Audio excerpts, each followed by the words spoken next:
she would make out with a guy and I would have that twinge of jealousy and it would be there a little bit and I'd notice and I'd get a little bit apprehensive. And then she would make out with a girl and there was no jealousy. In fact, it was kind of a turn on.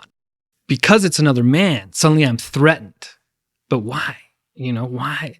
Because there are these societal things that we've grown up feeling. Seeing that I didn't react that way gave me more almost ammunition to realize, oh no, like you can be okay with her being with other people, and you have to get over the machismo mentality. Hi everyone, this is Polycurious. I am Fernanda. And in today's episode, I had a conversation with a wonderful couple. Their names are Ana and Dustin. They have been together for 8 years and married for 4. And honestly, it was so beautiful to hear how well their polyamorous relationship works. Obviously, they have had their challenges, but I really could tell they really, really care for one another. And I hope that you learn from them just like I did. In this conversation, we talk about the way gender roles influence non-monogamy, how they played a role in Dustin's jealousy, but also how they affect the way they each relate to other potential partners. We also talk about the importance of establishing a solid base on one's relationship before opening up. They share some of their challenges and give advice to other couples, but also they actually turn the tables on me and ask me about the challenges in my relationship and my advice to polycurious people. Lastly, they tell us about a really fun project called Quarantine Crush, which they did during the pandemic. It is a dating show that you can watch on YouTube. You'll find it linked in the show notes if you want to check it out. I watched their last episode and honestly, I was laughing so hard. I think they did such a great job, and if you want to laugh for a bit and watch some sexy people, I would check it out. But before you do, listen to this episode so you get to know them a bit better. I hope you enjoy, and here's my interview with Ana and Dustin. I'm here with 2 friends who, well, I already consider them my friends, but but I guess they're just people that I frequented in events in the community, at parties. I don't think Ana was around in like the first encounters that I had with Dustin. So he's from Mexico, so am I. And he, as you'll very soon hear, doesn't have an accent and he has an American name.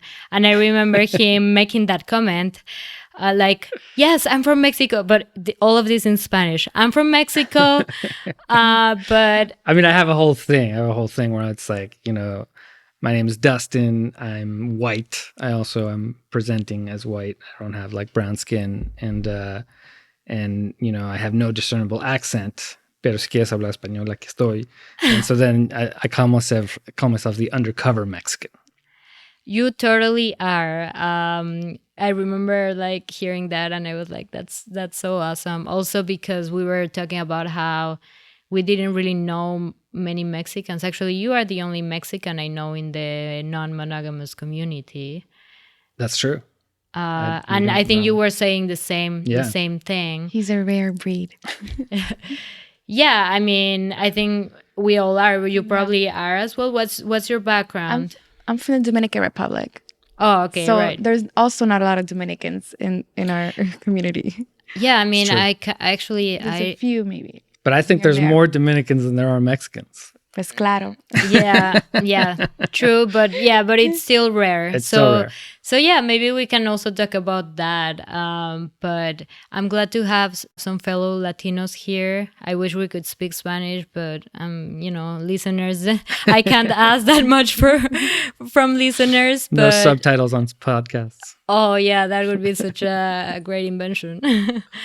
And then Ana, I've just heard so much about you, like, I mean, not in detail, but we just have like friends in common. And then she very generously lent us a hookah for this little event that we had. And then I came to drop it off. And then I realized these 2 great people lived at 6-minute walk from me. Yeah. Small world. Which is great. So right now I'm at their lovely place Well, I feel like I've given a very clumsy introduction. So why don't you guys introduce yourselves? Yeah. Hi, I'm Dustin. You did great. I'm Ana, and yeah, I'm from the Dominican Republic, and I work in event production and hospitality. Living in New York, I've been exposed to like so many different things and people and cultures and just like communities, and I love it here, and I love the life that I have with my primary partner, Husband. my husband, primary partner. Yeah, and I was born and raised in Mexico. My mom is Mexican and my dad is American, even though he also was a child of both cultures. So he's kind of a Mexican American. And so, I was born there, grew up there till I was about 14. Then I went to high school in California, did college in the States here as well, and then moved to New York, and I've lived here ever since. When did you meet, basically? When did your paths collide? Oh, so many years ago. And when we met, I also was very surprised about him being an undercover Mexican. It was very like, I mean, he had to introduce himself to me a few times. And I was like, what? You speak Spanish? Like, I was always shocked. She was shocked that I spoke Spanish like 3 different times. Yeah. And, we met at a friend's house, that is the way I envisioned meetings. Like, that's how I like to meet people, just through mutual connections, intimate settings, and it was a birthday party. Yeah. And he showed up from being, do you want to tell the story? I think it's a funny story. He met. I was kind of flirting with this girl. He was flirting at the House of Yes, and then it was starting to like wind down, and then this girl was hanging out with a few friends, and then she was like, hey, do you mind if we bring this guy, and I went to that party where I met Ana, but we just met. Like, I went on to date that girl that I went to the party with for like a few months, and so then after we broke up, then even time after that, even like another 6 months after that. Yeah. Well, actually, when we did start dating, he shows me a photo of me and him at an event where I was wearing a wedding dress and he was wearing a tux. The theme of this party was weddings. Was weddings. And it was one of my first big events, big parties that I went to in New York City. And it was years before we met at that house. So it was a photo that he took. We had a picture of her in a bride's. I wasn't weering a tux. I was wearing a shirt. I love that. Like and now you looks have like a this tux. Before anything ever happened. Now you have this like, glimpse of what It's it like could, fate. what it could have been, or rather what it was going to be. Yeah, before the you universe knew. Yeah, like he was wearing a T-shirt that had like a bow tie on it. A bow tie picture. Yeah, of a and tux. he was like a random guy just taking pictures, and I was with a friend of mine, my girlfriend, and we just were there like in our little wedding dresses with our bouquets, just like, and he just came up to us and just took a picture with us. And that's something I would do. I was just starting to find these sorts of events, and I was like, look, there's this whole underground world, and there's like these parties. And I used to love taking a little camera with me. This was before cell phone cameras got good enough for it. And I would use the camera a little bit to flirt. It was a way he was flirting the whole time, ladies. It's true. It's true. And it worked. And so then we ended up with this picture, which is kind of magical now. Yeah. Oh, I love that. So at this point when you met, had you guys both had experiences with non-monogamy, or maybe you can start by telling us individually how that process started? I had gone to a pretty liberal college, and so the concept of non-monogamy was not foreign to me, but actually doing it was. I'd maybe seen like one couple in college. There was 2 bisexual women, and they would sometimes date a guy together. And everybody's like, oh my god, like Oh my God, what? Oh my God, you got the two women, or oh my God, how scandalous. No, like, oh my God, like we want to be that unicorn guy. Like, oh my okay. God. Because they were both pretty cute. And so, that concept was there. My senior year, I started dating what would be my long-term like college girlfriend that lasted after college for a couple of years. And when we started dating, both of us kind of met and knew that we liked each other, but were kind of in like flirtatious things with other people. And so we had just started and we decided that like we wanted to try to like, why not try to do this open thing? And I remember going to a party in college and then watching her leave with somebody else. And that kind of affected me in a way that like jealousy. Because you were already dating, kind of. We had just kind of hooked up. Like it was just at the beginning of the relationship. And then I saw her leave and there was this spike of jealousy there. And then we talked about it and we closed the relationship and that was it. Right. Well, that sounds like really like dipping your toes in the water. Yeah. And I did dip my toes in college, but then never again through post-college New York time, but not necessarily by choice. I think I always had seen marriage and monogamy as something that I did not want to do. I always kind of knew like that I was kind of a very sexual person who didn't think I would want to just have sex with just one person for the rest of my life. That's not something I've seen. Yeah, I had one question for you because you mentioned that feeling of jealousy. You decided to stop the openness in that relationship because of that experience that you had. Then why did you still know that you still wanted it? You mentioned that it was sexual partly, but I was wondering like how did those two ideas, match? That seemed to bump heads with each other. Yeah, there was a couple of things that led me there. One of it was this desire that I knew. I was like, I just don't think I only want to have sex with one person for the rest of my life. I think that I've known that for a long time. And so then it became a little bit about being less selfish.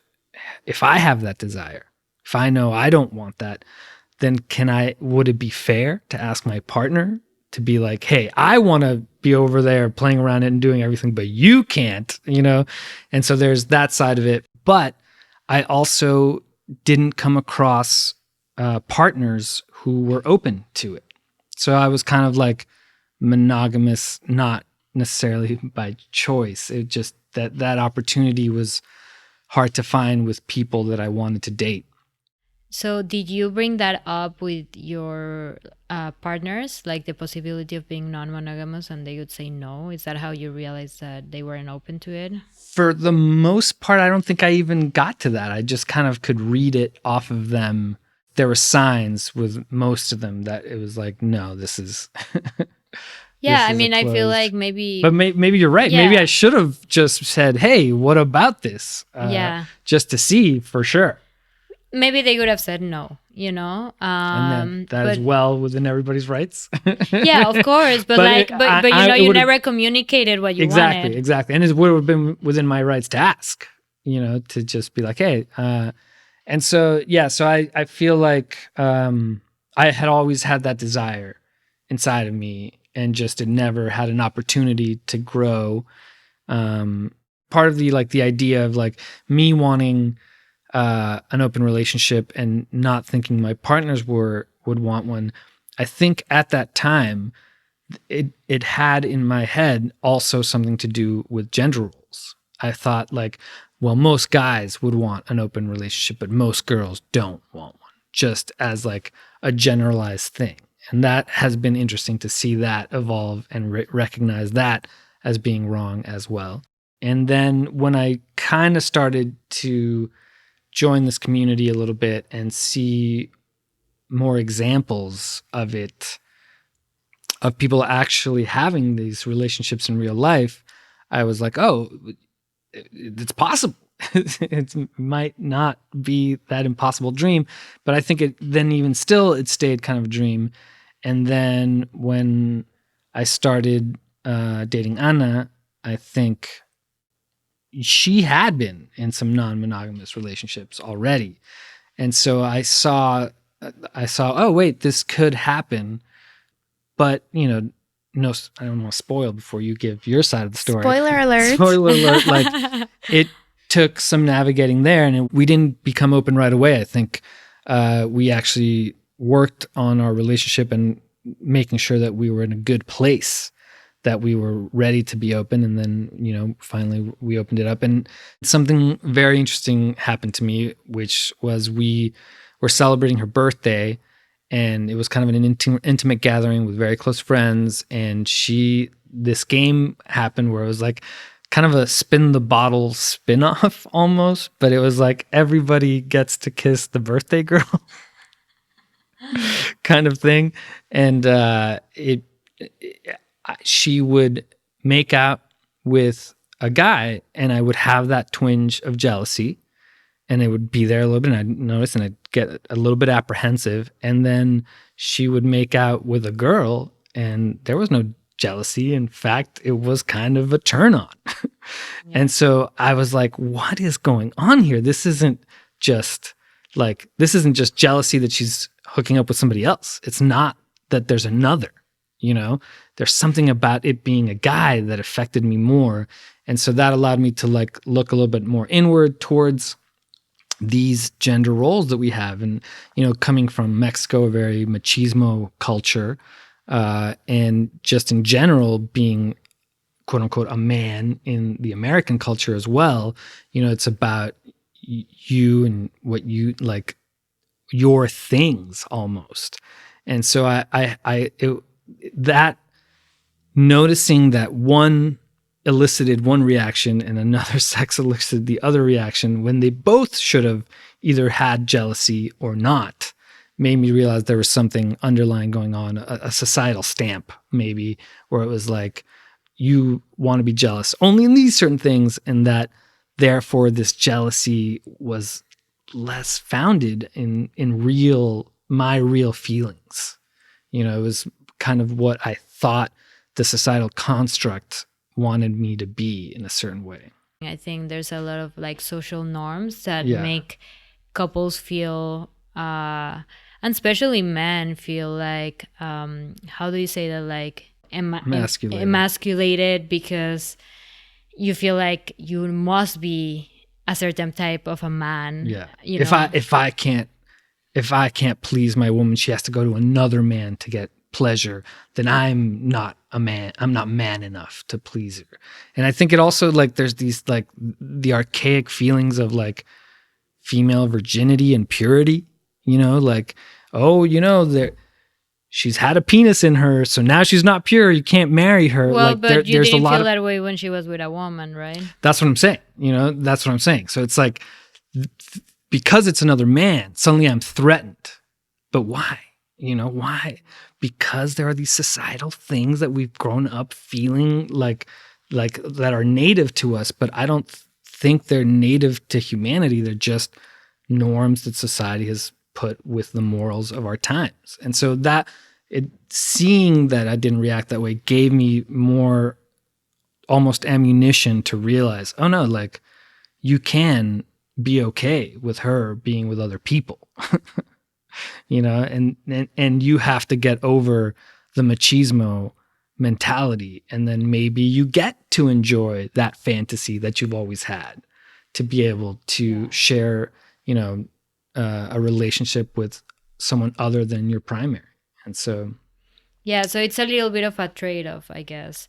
But before we continue getting into that, because I assume everyone kisses the birthday girl party didn't happen immediately. I'm sure at this point you had explored with some sort of non-monogamy. So why don't you tell us, Ana, about your journey? So my journey, I always felt that I wanted to be able to explore and have that freedom. When I was back in Miami, I wasn't aware of it. I wasn't aware that I had this option. I had a boyfriend when I was there and we were together and I was fine with it. But I always knew, like, I remember telling him clearly, I'm going to New York and before I settle, I need to go and I need to venture and I need to try all the ice cream flavors before settling with one flavor.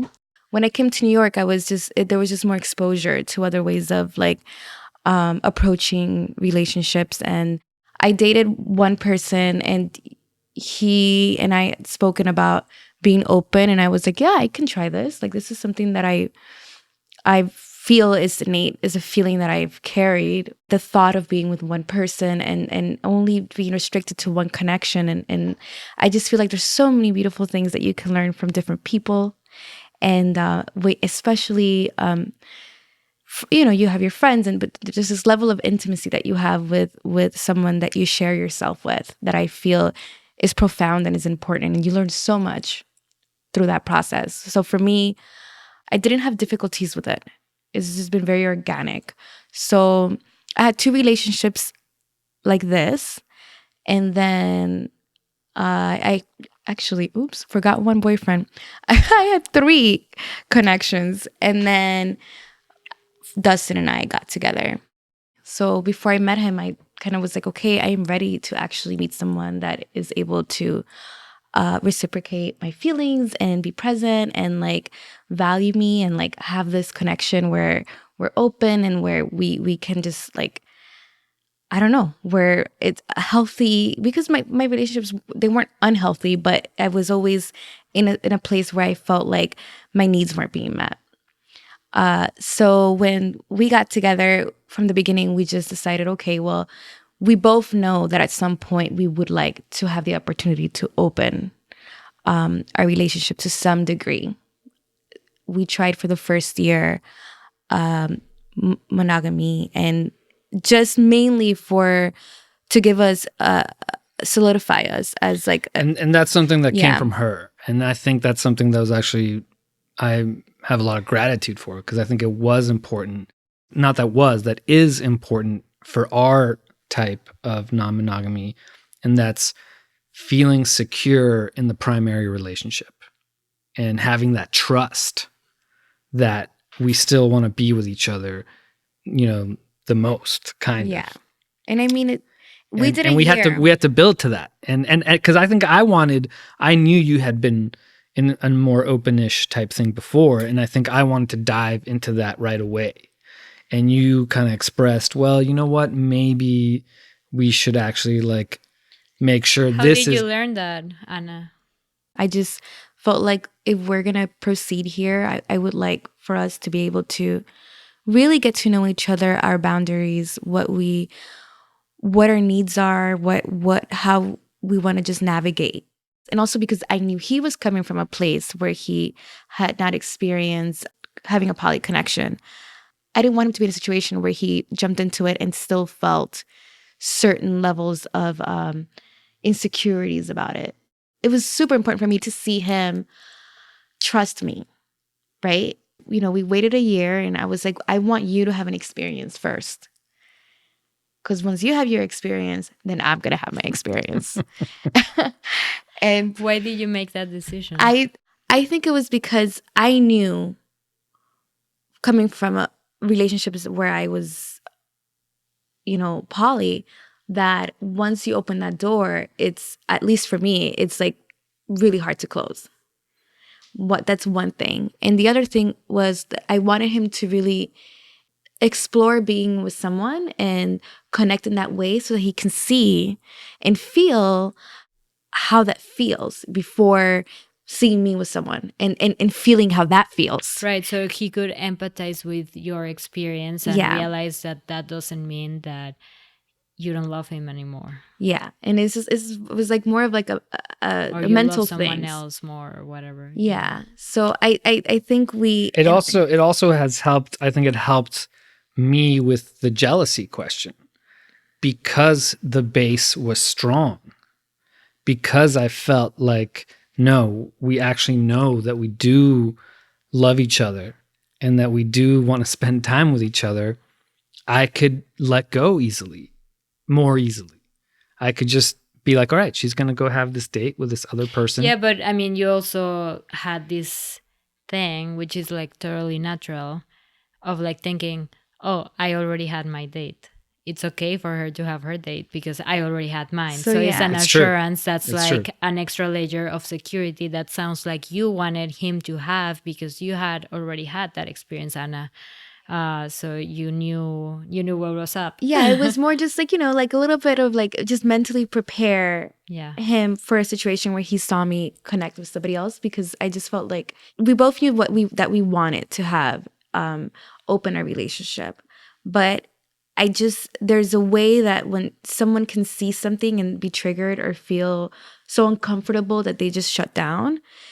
I didn't want to put him in a situation where he had that experience before he experienced the joy and the connection and being able to like have, just someone that he was exploring with. I wanted him to have that experience first so that he can later on see me have that and hopefully understand that you can have that and have this. You can have both. I feel like actually the more we explore, the more we really value and appreciate what we have and are still like come back to each other and are just like even happier to be like with each other. Like Yeah. I have that feeling, like Appreciate what we have, appreciation. we have in this relationship, which is a magic that I had not found anywhere else, really. Aw. It's just been so easy for us, just organic for us after when we decided, okay, right now we're gonna, open up and we're just gonna communicate clearly. And that is the And just kind of number one hallmark, like supporting structure of everything. Yeah.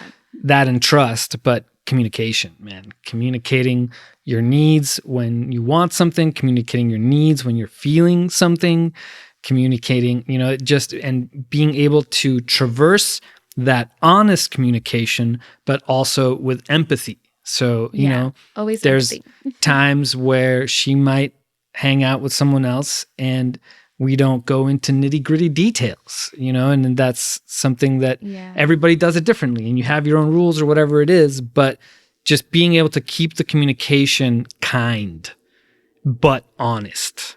And that, I think, has been where we have succeeded the most. Yeah. Yeah, I feel identified in that way in the sense that my relationship has really worked. I mean, it's, I guess, in a way simpler because I am the only one who's non-monogamous in our relationship. But even though I identify and understand the struggles that other couples are going through, because I communicate so well with my partner, or rather, he communicates so well with me. We both communicate great with one another and we are flexible and non-judgmental. It just really works. And it's not like we haven't had our, hiccups, but same here. It hasn't been perfect sailing the whole time. We've had our moments. But that communication has been the bridge to get us deeper connected and through a lot of issues. Yeah, so why don't you tell me about some of those challenges that you've encountered? Yeah, tell us. What are those challenges? I'm like, it's been smooth sailing over here. Well, one that comes up a lot that I like to say is, there is, again, generalizations on, male things, but there is a male fantasy of, oh yeah, I want to be in an open relationship because then I get to have my cake and eat it too. I can have a great primary relationship and then go sow my royal oats in every which way I want to. And one of the very interesting things that, shouldn't come as a shock if you think about it for 2 seconds is that it's gonna be easier for a cute girl to get an extra partner than it is for a guy to get an extra partner. And so that's something that I've had to kind of navigate, where it's like, wooing someone is hard enough already. When you're on Tinder or something, women get a lot of matches, men don't get as many, and then they have to kind of be up there and putting in the effort to try to get that match and get that date and get that connection. And so, it became very apparent early on that it was going to be more work for me to get. It's like already like wooing a girl is like hard enough, but then it's like, oh, and by the way, I already you're going to be my side chick. But Like that's not what that's it not is. we're gonna present it, but that That's idea how someone can can hear that. see it, where it's like, what, you want to be in a relationship with me, but you already have a relationship. And so that is something that has been harder to navigate. And now in aggregate over the years, I think you have had more relationships outside our couple than I have. Yeah. I mean, it depends on the couple. It depends on the two people involved. It just, for us, I would say it hasn't been balanced when it comes to who actually goes outside of our relationship or connection and actually like plays or meets people and like connects in that way. I feel like, for example, with Dustin, he's more interested in more of casual interactions, I would say. Yeah. Whereas I like full on other relationships. Like I like to have someone that I can connect with, someone that like I go to the movies with and have ice cream with, and like I like to build trust. I like to have the communication. And that was something that was kind of, I would say, like one of the hiccups, like you said at the beginning, was understanding that we both are wanting different things from being in a poly secondary relationship. So that has been an interesting thing. And I also, my relationships are longer. Like I just have like, I'll date someone for 3 years or 2 years.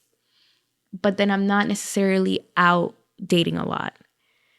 And I feel like Dustin, he hasn't tested me so much in that way. Like I haven't had the experience of him fully like dating someone and like having that for like a level. long period of time. So it sounds like you are a little bit more poly, Anna, and Dustin is a little bit more open, like, or There you go with your categories, yo. the only reason why I'm saying that No, but I is- think you're right. I mean, I don't like to put people into categories, but I do feel like it's important to have certain distinctions so we can like understand a little better. Like, yeah, you are a little bit more looking for investing in relationships, and you are a little bit more looking for sexual encounters. Yeah. Would you Yeah. say? Yeah. But I'm not a like just wild, like whatever. Yeah, it doesn't mean that you don't want to connect. I when do want to you- connect. Yes, yeah. of course, and but I you would don't be, want to invest, but 3 years of your life. I would be with that happy person. with a friends with benefits. I'm not against that at all, but there is a side where, again, generalizations about gender roles where I find there's fewer women who would want to connect without more of the relationship side. Not to say that there's not any, but I've found that to be true. That it is, if I am going to try to connect with someone in that way, I'm gonna have to put in effort. I'm gonna have to think of some dates. I'm gonna have to think of things to connect that aren't just purely sexual. At one point he went on a date with someone and he comes back and I was like, babe, how was it? How did you I was so happy that he was out there, connecting with somebody and having a full-on date, because I had already had a lover for a while, and he comes back and I think he might have told her like, I don't necessarily want to wine and dine you because I have a wife at home. And I looked at him and I was like, that line is not going to That's work. not a good line, Dustin. That's not going to work. You definitely are not going to see her again. You like, did I say that? I don't remember. you that. might have. Why do I feel like you said that? I mean, maybe you didn't. No, I probably did. in my Probably mind- lessons learned And early then, on. because he's still trying to navigate how to be in a polyamorous relationship where he's able to go out and explore and just like not wanting to necessarily invest so much of himself when he's already has a partner and a full-time work and, just so many other things going on that like he wants to have these connections, but he wants them to be a little bit more casual. And I'm always the one that's like, no, you have to like ask her in this way, or like there have been times when I would give him like tips and tricks, and it's mostly just like, well, take her to a movie. Like I am very traditional in that way, where I feel like, the build up and like just being able the courtship is like important for me. And it's not like that with a lot of people. They're just like, no, I have my partner. I don't need to have this courtship situation where Yeah, I mean, I think that Dustin does have a point in the sense that it's easier when someone else does the courtship for you than when you have to do the courtship, right? Because, like I feel identified, like I get invited to dates and it's like, yeah, come over, like or like, let's go to a restaurant or let's do this or whatever. I'll And cook like, you dinner. Yeah, I mean, I also cook dinner a lot. Yeah, I don't know. Actually, now I'm having doubts because I'm thinking back of like dates I've had in which like, yeah, of course he has to show interest in like, me meeting me, and he might be the one inviting me, but I might be the one deciding what to do, and I might be the one, cooking or whatever. That's great. That's great. But it is true that there's a little bit of there's a little bit more pressure, or it's a little bit easier for girls to go on great dates without having to plan too much. But also, it's just a matter of like personality. The person, Yeah. The dynamic and the person that you're gonna see. And for me specifically, it becomes something of like every once in a while. If I meet somebody that I feel there could be a connection of substance, there can be someone that I can actually get to know, like an attraction, and like it's chemistry. It's like, so it doesn't happen every so often, but when it does happen, it's usually something that will last a longer time.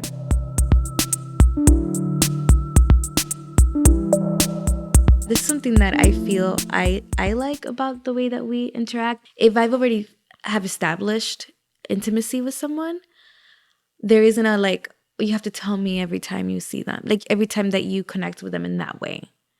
Like I'll just be like, oh, I'm gonna go see this person, and he's like, okay, I'll be like, I'll be back by this time, or I'll call you if I have to, if like it's suddenly I'm staying later, So he's been very patient with me because I feel like if he hasn't really tested me in a way where it's like, I actually would prefer you stay home tonight because I don't feel comfortable with it today. Or you've been on like 3 dates this week. Or you've gone on 3 dates this week. Can I get a date? Can I get a date? Like we haven't had situations like neither of us push it to that level, and we're really good at knowing where we're both at, like acknowledging and reading our body language, and our communication is very clear and very honest. Yeah, I think that that's amazing. I do think that's very rare. Yeah. I do think that a lot of people need to establish boundaries just to feel they have some sort of control over the situation when it can get messy. So I'm glad that you guys, and there's nothing wrong with having boundaries either. Yeah, I think it's, and if that's what works for you, that's amazing. But I think that you guys are lucky in the sense that you didn't really have to do that. The reason why I think it has also worked is that I think actually we both are very open people in many ways, knowing, okay, the trust is there, the love is there. Like, if you want, like, let's see how the night goes. We don't have to set boundaries because we trust each other to not do anything super crazy or something that's hurtful.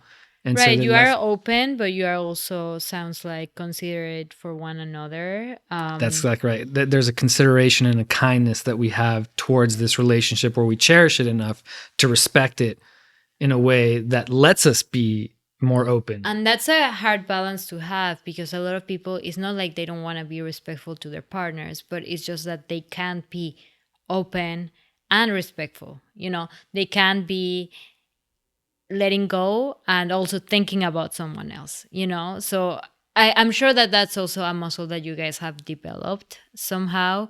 But I think that it's, I think that non-monogamy definitely suits you. Yeah. And and I think it is because of the relationship that we both wanted it, but we were both willing to put in the work to make it work the way it did.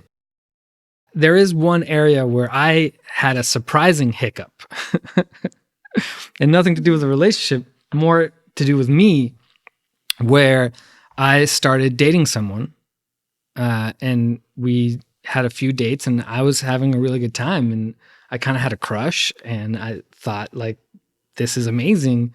And in the back of my mind, when we started seeing a few other people early on, there was a confidence that I had where it's like, I'm going to go out and play the field and I think it's going to be great because I can't really get hurt because I have my primary. I have the love that I have. So if I get rejected, it's not going to feel so bad, you know? And that was a lesson I had to learn. When you have a crush on someone and you get rejected, even though you still have a primary, it still hurts. That's also a lesson that I had to learn. Yeah. No, it hurts. Yeah. Whew.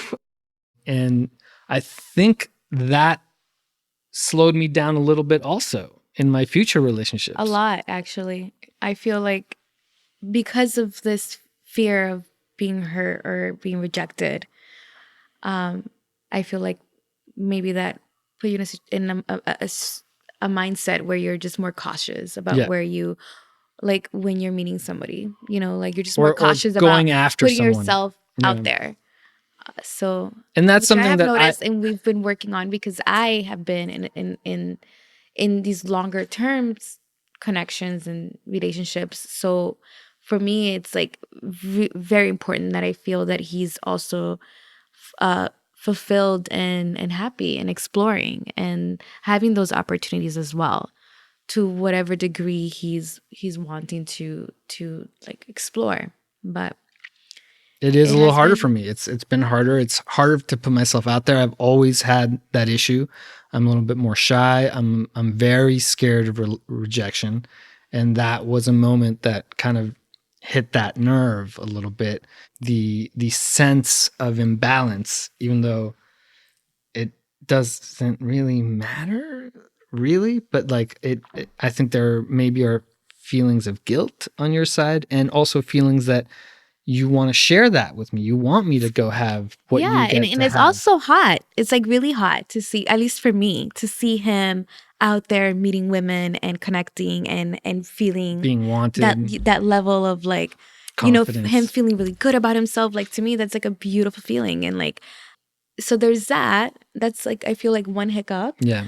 I have one personally, which I've had this come up with my connections, which is like if I'm seeing someone, they have a fear that, oh, you're married. Like it does come up, and it's like I'm very clear from the beginning, like this is what my situation is. They'll agree and they're like, okay, this is fine. I can actually I would like to explore this. I want to try this out, or yes, let's go. I want to take you on dates. And then I realize there's a shift in the other person where they are just like afraid, fear of giving too much because they feel like I'm not a primary to them. I'm not going to be able to reach a place where I'm going to be in this like level. And I feel like even using the word primary is hard for me now because I feel like there's just love. There's love there that you have for others, for who the person you're with, for yourself, for your friends, for your family. There's this like shared love that I want to share. For the other person, it becomes harder for them to understand that concept and like feel like they're important to me. So that's been something I've had to learn the hard way. And we're also pretty good when we talk about someone else. We're very good at being like, well, how do you feel about them? Like for me, it's very important to like speak to Dustin and get his input on how he feels about someone that I'm feeling I'm connecting to, or I want to get to know better. And I've never felt in any way like he's ever expressed to me like, no, you can't see that person. It's always like, I trust that you will make, the right, correct judgment. And I trust that you will explore it and that it's not going to be something that's going to become toxic to us. That is big. And that does come from a place of knowing her and knowing the type of person she is with relationships, that I do trust that if you had enough game to make her like you, you're probably a person of quality. And it hasn't hasn't failed us, yet, it's not. mostly. Yeah, that's great, because I do feel like some guys or just, maybe any gender can be like to their other partner when they meet someone, oh, I don't know about that person, but they might just be like projecting their own insecurities on that. So I'm glad that that's not the case with you guys, and that you are truly just looking out for her and like trusting her judgment as well, but also being like, okay, I see a red flag if there is one. Yeah. Has he ever raised a red flag, like oh, I trust your judgment, but I get weird vibes or whatever? He has had the like, but only after the fact. He was like, I prefer you not spend time with them because they're not treating you the way that you should be treated. Yeah, so it's not And about his jealousy, it's about his concern of your well-being. She wasn't getting what she wanted from the relationship, and I could kind of see that towards the end. But of it. he was still supporting me through it, which is something really rare and precious. I ask this to every guest. What would you tell to a polycurious person? I mean, it's kind of like real estate: location, location, location, communication, communication, communication. That I think that is kind of the keystone upon which it's all built. And then, and kindness. Just being kind when you speak to each other. We're also very present when we're with each other. Like something as simple as like if I am speaking to him and if he's on his phone or I'm on my phone, we always stop what we're doing and we like acknowledge each other. So just little things like that, acknowledging each other, our feelings, where we're at. Like I'll know if I'm like, oh, should I go on a date on this day? I think about it. I'm like, well, that day Dustin has a long work day and he's gonna come home and I should be there. I want to be there for him. It's not like this, like me putting him in a situation where he has to be like, oh, do you think you can stay home because I'm not feeling, because I'm gonna be tired and I want to see you. Like I've never had to put him in that situation because I'm already thinking like being considerate of where he's at. That's a great tip. Yeah, just consideration and communication and like respect. But I think also there is this foundation of like knowing ourselves and valuing the relationship. Like I think a lot of polyamory comes in so many different flavors and so many people do it for so many different reasons that you can have your own set of rules or whatever. But at the base, ours has worked because we both want to be in the relationship and we both want to be kind to each other and protect the relationship. If you're starting to use polyamory as a way to ultimately break up or as a way to like get something that you're like not going to get from the relationship and therefore create a wedge in the relationship through that, like there's these pitfalls that I think that a lot of people can fall into where the jealousy rings up or the anger or where you start doing shitty things and it's because you don't want to be in the relationship. Like I've heard of people that are open and still find ways to cheat on each other. And I'm just like, well, what? Like, what is the point of that? Like, yeah, it's something that is just like not something that I've ever experienced. I'm also very like, if I'm seeing someone, I would want to see them twice a week. That's normally what I prefer. But Dustin is very accepting of that. And I feel like I don't really necessarily feel restricted in any way. Like, I feel like we give each other space. We also are able to like, hey, I was wrong about this, or hey, I actually kind of messed up here, or acknowledging that we're not perfect and understanding that like we're all just trying our best, right? Because we care for each other and we want the best for each other. And we can get back to that sentiment because the love is really there and the honesty and trust is really there. Polyamory works best when the relationship is strong. Yeah, definitely.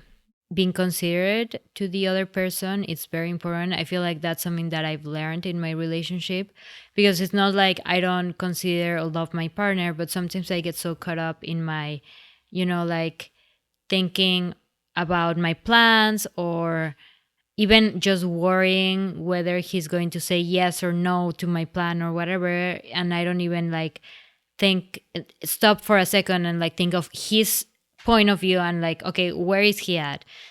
Okay, he's tired from work, or I just saw one person last week and it's been too short of a time, or like just kind of like remind yourself, like, okay, put yourself In their in shoes. their shoes. I Yeah. think that's very important. That's also something that I've learned. And again, it's not because I don't care about my partner, and I'm sure people who forget to like consider their Yeah. partners is not necessarily because they don't love them. It's just like you have to like put yourself, Empathy. yeah, you have to be empathetic with their experience and just like think how you would react in their Yeah. situation. So I think that's a great one too. I feel like obviously there's a podcast, we are being interviewed, but I would love to turn the tables on you on two things. What are some of the hiccups you've had in your polyamory adventures, and what is some advice that you'd give from what you have learned? Oh wow, okay. um some of the hiccups that we've encountered. So the first one was that since we met, I knew that I wanted an open relationship. I had never had one, but like I was already in the community and I had had these conversations, which now I'm like making a podcast about. Um, so I told him straight up, like, okay, I want to be in an open relationship, but he has a different background. He grew up very Christian, and like he just wasn't really interested, but he didn't really want to restrict me. But we did have this period at the beginning in which we weren't fully open. And the rule was that I could go to play parties, but that was it. And I found that very unfulfilling, because I like to connect with people, even if it's like friends with benefits. To become friends, you need to see them more than once at a play party, right? So I think I was a little frustrated by that dynamic, because I wasn't fully getting what I wanted, even though he was giving up something by letting me do that when he Which was wasn't. probably a big step for him. It was a big step for him and it was hard for him. And I do very much appreciate that he did it. He was just not ready at that time to take that step. So it took us a little while for it to change into being more of a situation in which now I don't have to go to a play party seeing who's there, because it's my one and last chance, like now it's like, I have a lot more freedom. So that was a little bit of a hiccup. I mean, I guess more personally, that I feel like we weren't like advancing fast enough, but we've always advanced. Like that was the beginning. Then he started being like, okay, you can see other people, but it cannot really be like romantic. You cannot stay over. Like he still wanted it to be in the sexual box. Now things have changed, and yeah, I think that that was a little hiccup. I would sometimes ask for permission to see people or to do things at moments that weren't right.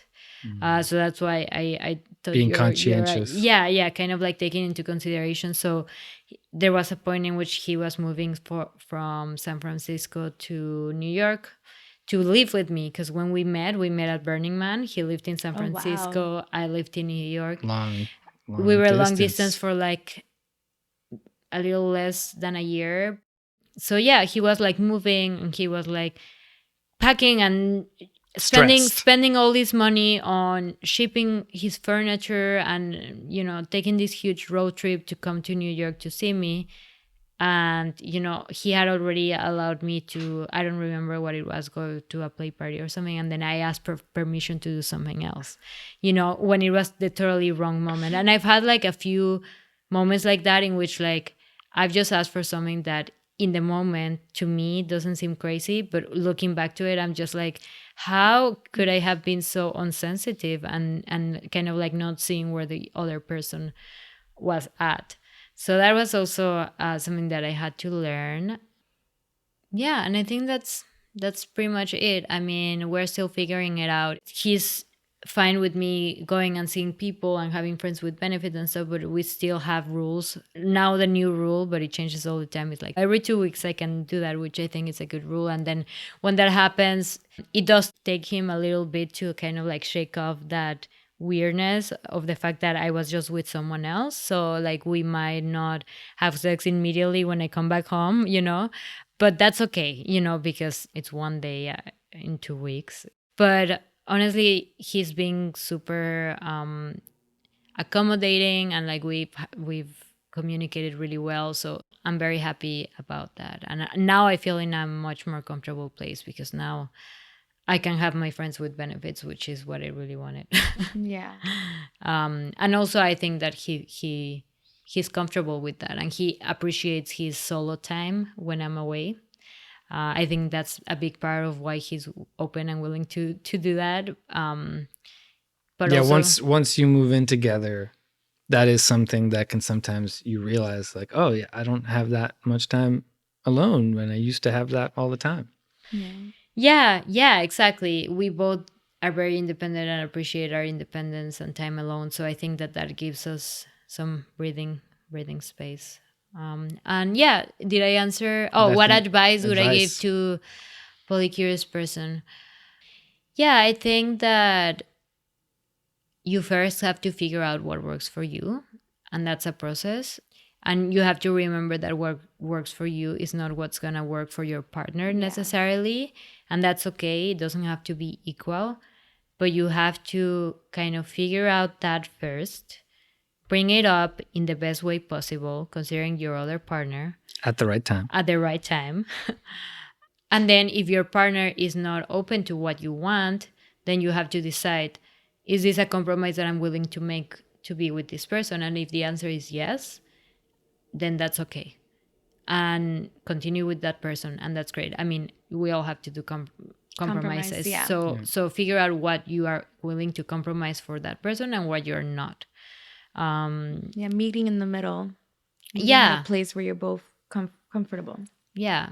So I guess that would be my it. advice.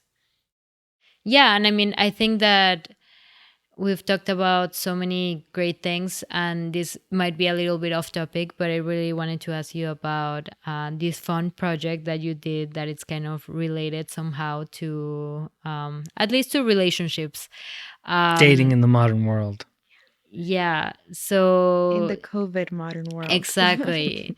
So they put out a YouTube show called Quarantine Crush, and why don't you tell us a little bit about it? Just like the quick overview. Yeah, so it's basically like a dating show. It's a Zoom dating show. Yeah, and so we host it, and we find a crush, and then we find these contenders who are vying for a Zoom date with the crush. And so then we ask a few questions to get the compatibility as well. And we have a couple challenges, and then the crush will pick someone to go on a Zoom date with. And it came about because we were just through just this experience that we've all have had of being quarantined and having and lacking connection in many ways, especially for a lot of people that have been isolated. So we came up with this concept. Yeah, and it's been fun. And it was, we did like 4 episodes, and it's silly and it's fun and it's sexy. A way to spread joy and love, and also silliness and lightness. Yeah, and it's a 20-minute long episodes, 4 episodes on YouTube. Quarantine Crush, right? Quarantine Crush episode 04 is probably our pièce de résistance. Yeah. Right. Season finale. Amazing. Well, you guys, I honestly was holding myself back from asking more questions because I know we've run out of time. We're over time, but because I got more questions for you too. But it's like, okay, no, we're already gone. Okay, we'll continue off the mic. Maybe I'll meet us at the after party. Maybe I'll open a Patreon or something, or we can pay for extra content, or not, or maybe we'll do some off the record. You can hear the rest in our OnlyFans account. Exactly. Let's monetize everything. Yeah, but I really, really do appreciate the time and the honesty and openness. And I appreciate you guys. Thank you so much for coming. Thank you for reaching out. Yeah, thank you for having us.